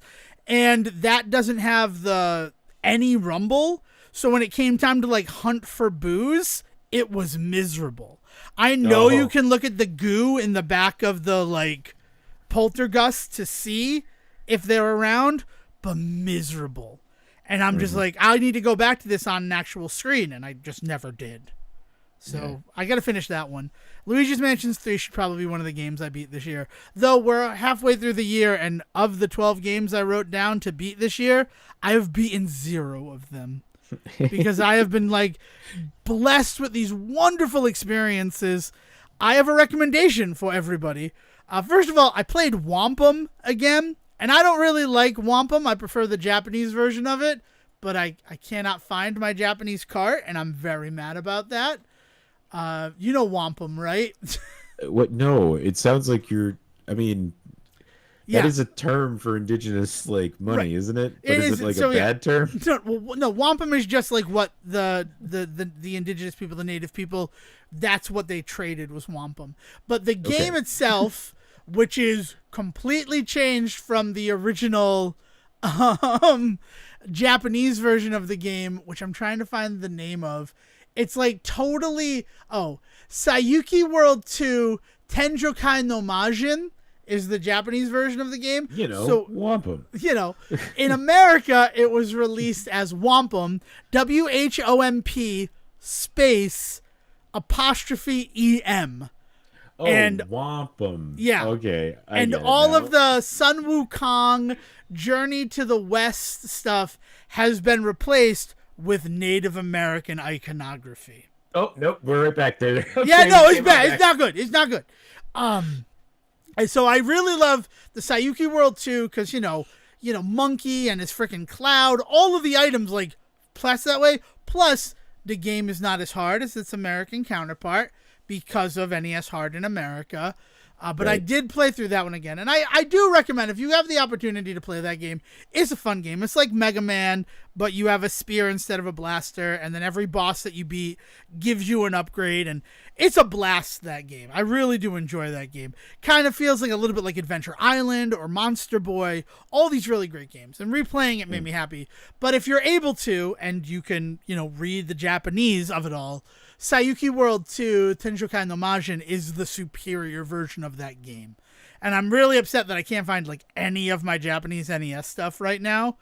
But that's another story for another day. But the other game that I need to recommend right now, whoever you are listening, Siege and you two, I want you to type in Castlevania Revamped into Google. And you're going to find a game, and it is the first Castlevania game, kinda, but turned into a Metroidvania. So rather than like the first 3 levels, you fight the giant bat, and then static, and then a little thing, and then you're into second stage. The castle is now fully interconnected, the way that you see in something like Symphony of the Night, and you're Simon Belmont, and there's all sorts of stuff to find for exploration. This game is a masterpiece. Not to like awesome. Steal from Donkey and use it is a masterpiece. The game is so freaking enjoyable. And right now, and the reason it was brought to my attention is that the developer of it, Level 4 Wall, he's working on a 1.1 release that's going to add difficulty modes, a hard mode, and a nightmare mode. And like, I don't know if I'm going to play those because it's just enemies move faster and hit harder 2 times or 3 times, depending on if it's on hard or nightmare. And the game was already not hyper difficult, but like there were the bosses specifically are just big old damage sponges. But you know, you get like a fire whip and an ice whip, a lightning whip. The game was so enjoyable. You get your own version of like the Varia suit from Metroid, where you get like water armor that allows you to move unhindered in water. Like, this game is so good, and it's free because it's fan works. They're not asking for anything. Maybe a donation on their page, but like, play Castlevania Revamped. I know that I'm like the Castlevania guy. I don't know if I'm actually the Castlevania guy. That is fully a reference to Will, where he watched me in a competition once, and he's like, once I saw that the game was Castlevania, I knew you were going to win. And I'm like, I didn't realize that Castlevania was such a big part of my personality. You know what? Saying that, though, there's a whole group of people who, when they see me, they go, boom, baby, Chris Grimm. Because I said that once while playing Symphony of the Night and getting the Chrysogrim. So, yeah, I don't know. Recommend Castlevania Revamped to anybody. Plays on PC. Uses like an Xbox controller is going to be your best way to do it, which sort of the PC mindset now is to use an Xbox controller on your PC. The game is so good.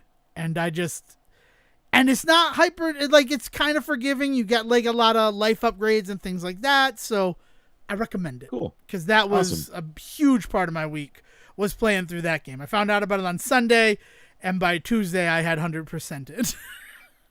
Fantastic. So, man. yeah, I don't know. And that's the other thing, is that there are other games out there that are not in the system of like the Nintendo, Sony, Microsoft thing. We'd be doing E3 right now, right? Like, I feel like that's why we had Summer Games Fest, where I didn't really see anything that caught my eye at all. I'm kind of excited about the Thing remake, but mostly because I've heard good things about the PS2 game. I never played it, despite having every opportunity, so I can't think of anything that was announced that like got me excited.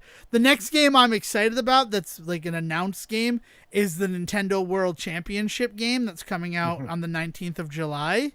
Like, I want to play the crap out of that game, but that's just because it's like, it looks like NES Remix a little bit. Right. Yeah. It's not exactly a new concept. Yeah. But yeah, I don't know if there's anything too major that I'm like super fingers crossed on right now. Paper Mario was kind of the last one for me for a bit. I don't know.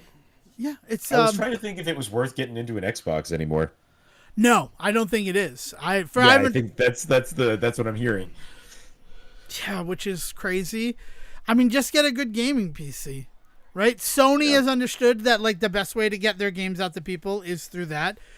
People are upset about needing a PlayStation account to do it, but that's for their tracking of everything. I don't freaking know about the. I mean, they shouldn't do it, plain and simple, but they are. Yeah, exactly. Right. I don't know. I mean, gaming is in such a weird. I've just been doing a bunch of Steam gaming, and I've been having a ball with that, right? Yeah. So I don't know. Brett and Fred did just hit the Switch. That I have to say, I'm excited to sit down and do some couch co-op with that. Which There's one an did? online co-op aspect to it, but that sounds so infuriating to me with a Switch without, the Switch has chat capability, right? But it's just not good. No, I mean the best thing is to use like Discord or something like that. Right, like a secondary exactly. account. Yeah, so I would have to set up like Discord for that, where as opposed to just on the couch, just like that game is going to require some What real game good is this? just- I missed the name of the game. Oh, Brett and Fred. I don't know that game at all. So it's think of it like Celeste, except that it's two-player and you're tied together. Oh, okay. Yeah.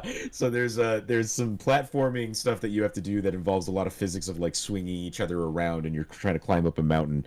It was really big on PC for a while. A lot of streamers and stuff have been playing it on YouTube, and it's been fun to watch because of how like ridiculously like hard it can get to depend on each other. But they announced it was coming to Switch a couple of months back, and I was like super excited, and then hadn't really heard anything, and then I was shopping around yesterday on the Switch, and that's when I found it. So I think that's gonna be my day today. Is I think after this I'm gonna go buy that and go sit down on the couch with the family and play it. Very cool. I mean, I don't know. I don't know what I'm going to do today. I'm going to do some cleaning. I know that's going to be a big part of the rest of my day. But Yeah, we set up the air conditioners in the house, and that meant moving a whole bunch of furniture around. So we got to get that sorted too. yeah, I don't know. I guess you know what the next one I'm looking for is like Simon's Quest. It's like that weird one. I played the demo of it one Saturday night and 100% the demo. Like You mean it's another Castlevania? It's another. It's not really Castlevania. It's like this one's a joke. Oh, I gotta find the name. But of it is definitely also based on Castlevania. Oh yeah, right? no. Yeah, so just putting that out there, Castlevania guy. Yeah, no, I get it. I understand. Like, what the frick is the name of it? I can't think of the name who did it. And it's something Mancer, like Paper Mancer or Puzzle Mancer. I can't remember the guy who makes it. Let's see, Simon's Quest remake. We are totally just doing the show right now, and Yeah, when you just decided you were just gonna. yeah, I don't know if there's too much else that's going on. I mean, getting ready for some big holiday stuff. 4th of July and things. Yeah. We're not expecting to do anything too crazy. We're just the world is the world is weird because things are kind of back to normal, but we have not figured out what our new normal is yet. So we're still kind of working through that. yeah, I get that. What is it? The Transylvania Adventure of Simon Quest is the There you one go. that it's a parody homage to the game. It is a blast. I played through that, and that's not coming out till 2025 now. So that's a whole different thing. That's disappointing. I was so excited for that to come out. Programmancer is the one to that one. Like There you go. yeah, like Pyromancer but with program at the start. Yeah, no, I don't know. That's the other one that I'm really looking forward to. So like Castlevania Revamped got me more excited for that. I actually might also go back to Bloodstained Ritual of the Night because they've Ooh. just released the final build, their 1.5. They're calling their final build of the game, and with it some like new costumes and stuff. And I feel like, God, 5 years later, maybe I should give the gotta game another bookend this. shot. Yeah, man. Like, Yeah. so maybe Account of Access is going to get a sequel here at the Say Report as I jump back into Bloodstained Ritual of the Night. That's probably going to be my gaming this week, if I'm being completely honest. Though I should definitely play through Thousand Year Door. I should start playing that. I should play Princess Peach. I should finish the story for Tekken 8 because like I've just not done the story mode in Tekken 8. I've done everything but it. So if you know me, keep me accountable. Make sure I complete one of the games I'm supposed to complete this week, right? And don't just play Infidelity's Mega Man 3 port about 100 times. Because someone ported Mega Man 3 from NES to SNES. And even though I hate Mega Man 3, the novelty of that is enough to get me involved in playing it. I have one other thing I want to share. This is a quick one. I have collected so many controllers, and I used to bring them like everywhere with me. I had like all these travel controllers for video games. Like I had my N64 controller, I had my NES controller, all this stuff. They are now in their own dedicated toolbox. I bought a toolbox from Wally World, and all of my controllers are now in that toolbox, and I feel crazy. That's awesome, man. Like you are living your truth in a way that I'm glad that you were happy. Thank you. I appreciate that meaningless but heartfelt compliment, Siege. No, but it's kind of cool to have it, right? I don't know. Yeah, that's awesome. Like, but yeah, I think that's it. You sound like you're gonna be the bad guy in an '80s. I know, right? That, like I don't want to be like shows up at the arcade, opens your trunk, like smoke starts to seep out as all of these controllers rise up from the trunk, and you have to like select the power glove. And it's so bad. Speaking of it's so bad, I looked into the translation on High Score Girl, and I'm just now frustrated with it. Like I shouldn't have done it. I watched it in the Japanese with the subtitles, and the differences between the subbed and the dubbed is so frustrating to me. Like, it made it worse. That's Still nice. love the show. Yep, there you go. Still love the show. But, oh my God, did it make it worse for me? Because he like, oh, the PC Engine! And he's so happy about it all the time. And then just to see TurboGrafx 16 written, and I'm just like, that's lame. That's kind of lame. Like, stop it. Stop weirdly. There's no consistency. I'm sorry. I'm done with it. But watch High Score Girl. I'm going to recommend that one again. Hitman's good, and Bad Boys Ride or Die was excellent. It is not my favorite movie of 2024. I'll put that on the record. I think the best movie I saw in 2024 is still The Beekeeper, and I don't know what it's going to take to dethrone that movie.